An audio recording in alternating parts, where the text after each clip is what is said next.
And another wonderful box from Japan. I hope it survived. Again, it's the way the world is. Everything's going to hell in a handbasket, let's just say. And everyone's just getting cheaper. So this is a brand new box that these things were packed in. Again, no effort at all. Just it's getting tougher. And that goes back to my earlier statement from the previous video. I get offered some really amazing high-powered stuff at times. Dead stock sealed Transformers, dead stock carded Star Wars internationally. And sometimes you're just like, look, I'm very interested, let's say, in your Power of the Force figure with the yellow bubble. But even though it's no cracks and it's in clean shape, you wrap it like an idiot and it comes in one of these boxes. If the bubble breaks, I'm done.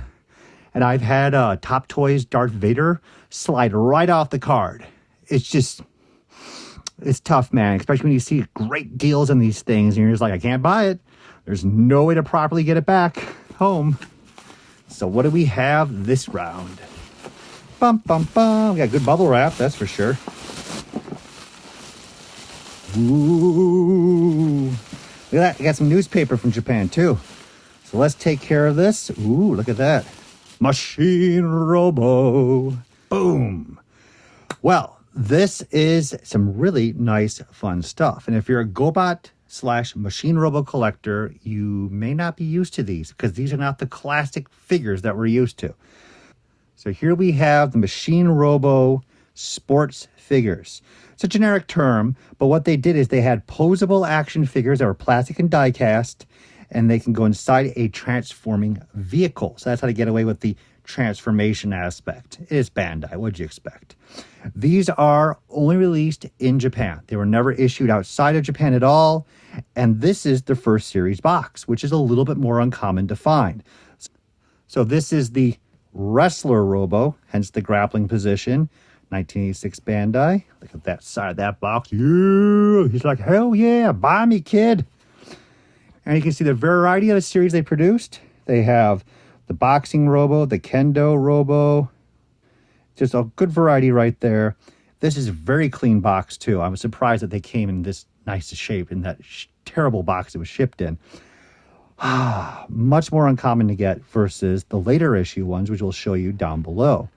I almost want to open it on camera. It's just so nice. When it comes this nice, you have to put a letter opener so you can get some great leverage to lift the whole flap up versus doing the classic, put your thumb in here and put a big crease through it. So we're not going to do this on camera, but I'll show you some pictures of it shortly. Very decent series, but that's the problem, though. Though they are fun, they're not true Gobot Machine Robos. They're just line in the sand. So people do collect these. They do have some value. This is being much tougher. This is probably about 150, maybe a bit less on a good day, bad day, one of those things, right? But these ones should go for stronger, especially in this condition. But that's the thing. They're just action figures that fit into a vehicle pretty much. We have then great comparison. So here we have the Karate Machine Robo character, KR1. Turns into a little space shuttle he fits into. Nice, clean, posable figure. Because they wanted to branch out in that action figure so badly, they had to create this line. That's pretty much what it is, just play value, even though it kind of skims along the line of the transformation. I just love that classic early, mid-80s, like the transformation, the use of the photography. We don't get that anymore. We get a really, really, really nice artwork, but I still miss this old photography style. It's just a type of thing that's stuck in that time frame, and I still appreciate that. Maybe it's just my... So let me give you a good show since it was already opened. These were never tape sealed, remember, but still. Original pamphlet, instruction booklet, and there we go. So it looks like we have a little bit of peeling just from age that happens. Figure, a little smaller, but it's about the right size of the usual MR600 series, your basic Gobot. And again, the ship looks wonderful, but he just fits inside there and just folds up, and that's about it.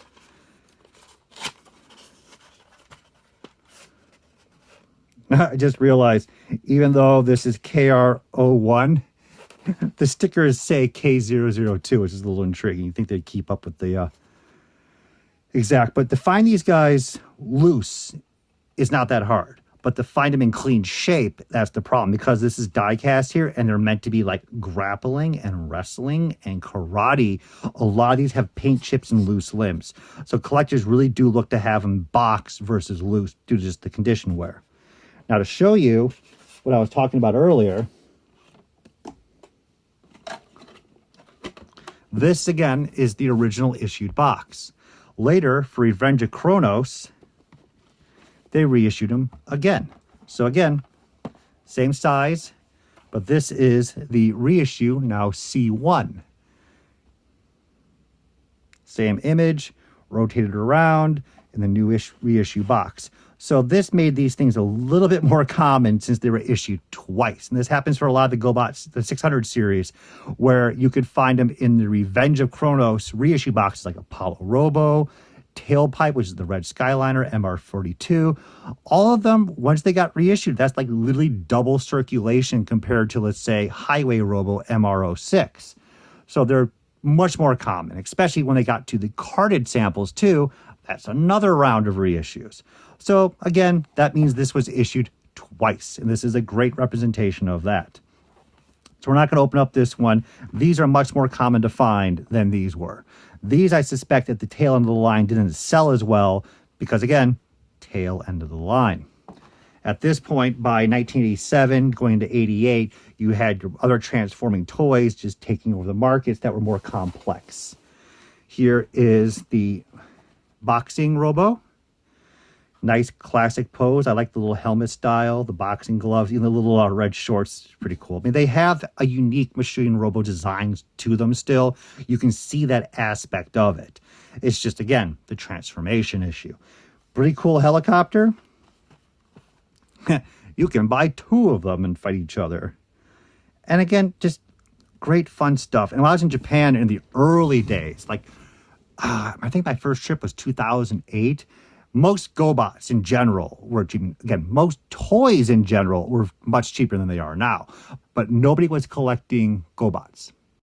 I wish I bought more, but I was just young and dumb. Transformers G1, box open samples, $30 each.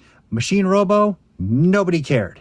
Not a single soul on the planet of Earth cared about it. Okay. Not a single soul in Japan cared. And many collectors were not going to Japan or buying online for Machine Robo. I remember going to Kobe and a store had MR54, Manowar, the battleship, boxed, reissue box, Revenge of Kronos, for $10 each. And you would walk into Mandarake and you would see these guys. They were not popular in Japan either. These used to be $15 each or less for quite some time. And it got to around 2012, 2013, etc. Then the market started changing more. And they would walk in there and they'd be 30. Then they'd be 40. And now they're just drying up. And that's just how it is. But you should be appreciative of what you own and don't get all hung up on what you don't own. But still very fun pieces. And yeah, I'm going to let these go. These are all meant for sale. So that's okay. I already have all this for the collection. Now we're getting back to real Gobots. This, the box is so cute and tiny and everything. This is the Dual Combiner Series 2. Now, Series 1 were more realistic military vehicles, and the two vehicles would combine into one robot. Those were actually issued in Europe. I know, lucky Europeans, right? We never got these in America or in Canada or anywhere else in the Americas, period. They also got some recolors of them that Japan didn't get, let alone we didn't get, obviously. This is Series 2 that was only issued in Japan. This is the motorcycle, there's a jet, and then there's a helicopter. The jet is the most common. He's the second most difficult, and the helicopter, very difficult to get. Just remember all the times I did encounter the helicopter in Japan and got excited. And it did happen at times, but usually you found this Series 1. Usually you would find the jet, but most of the time it was just the Series 1. So this is kind of a futuristic motorcycle with a sidecar and a gun. At least you got a gun. I like the fact that they included the accessory. Keeps it more of an action figure focus. Not much going on there when you flip that puppy over compared to the other figures. So opening it up, the transformation is not as detailed and as shocking. There's the classic thumb crease I was telling you about and opening it up. So look at this. This is kind of like a little weird Japan bonus piece. One of these things is not like the other. There you go. This is Nose Cone's gun from Transformers. And funny enough, I just got a lot of G1 and I need a nose cone gun. So the fates are smiling upon me. The toy gods of the ancient world is saying, yes, Alex, you've done well. You deserve a little manna from heaven from us. Nice, colorful vehicle. Stickers are applied. Here's the sidecar. And to transform them, these arms come down and it just hooks onto the leg aspect. And you get two little cute guns. So, wonderful piece. Will be sold later on. It's nice to play with these again. That's what I miss the most about collecting versus dealing, is just I don't get much downtime to actually sit down and really enjoy this stuff. And that's why we have my 400 tub video, so I can purge stuff, get space, display things, and enjoy the things I love just as much as you guys need to get the stuff out of your tubs and display the things that you love. And now we're at Ruby Man. Check that out. Hell yeah. So this is from the final series of Rock Lords. In Japan, it was called Ruby Man, Amber Man, and Diamond Man. In the West, they were called Flamestone, Sunstone, and Solitaire. They are absolutely gorgeous. When it comes to Rock Lords, they are a very, very strange concept to transform into rocks versus, vehicles and monsters and just great stuff. But they were somehow successful. And then to give us at the end, the Jewel Lords. I remember being in the backseat of the car with my brother. We were at a very strange store in the outskirts of Chicago that was only open for one weekend a year. Bonkers, I know. And they had Tonka catalogs. And I picked one up, and we're in the back of the car. We're looking it over, and I had never, ever seen the Jewel Lords as a kid. And I was so excited. It was just one of those great memories from my childhood.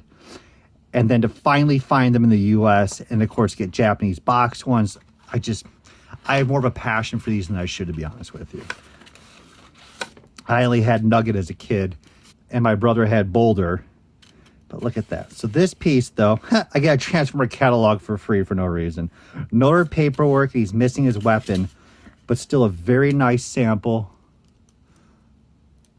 of, we'll call him Flamestone. And the transformation is extremely simple. It literally is just cover him up. It's been a while for this. Put his legs up. Ta-da!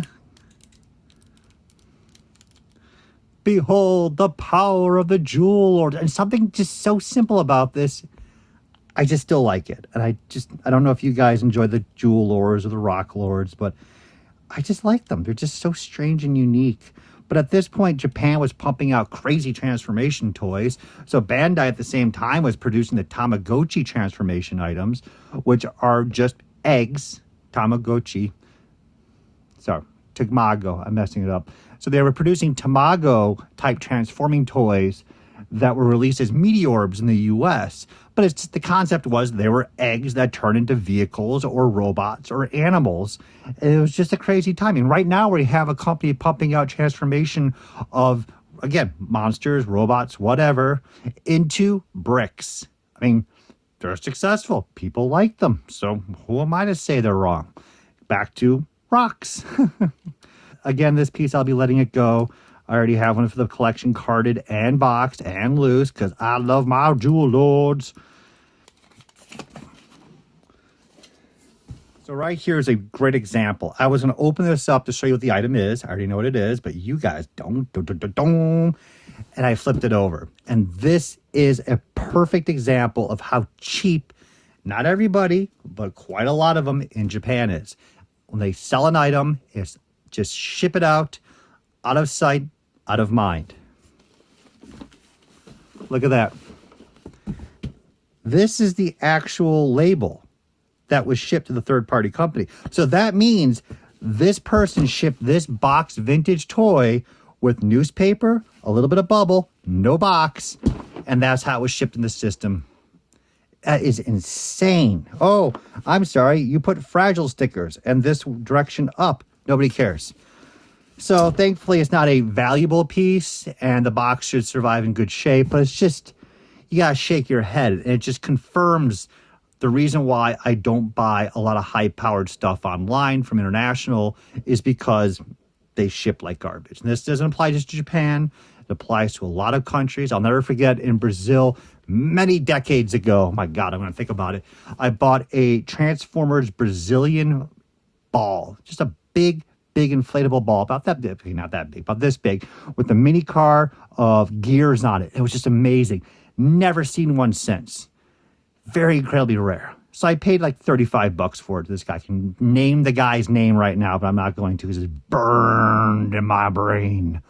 So he said, okay, I could ship it in a 6x6x6 box and it'll cost me like, $18 to ship it, which I did pay for the full price of shipping. And then he was like, no. I'm going to puncture the ball, crumple it up and deflate it and put it in a 4x4x4 box and I'll save $3. And that's what he did. I mean, that's just, I had a guy in China break off the legs of a prototype Star Wars toy, first shot, just to get in a smaller box to save $5.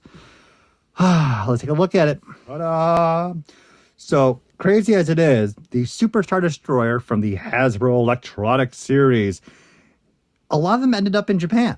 Like, I want to say a ton of them, but they're very hard to find in the U.S. Incredibly difficult.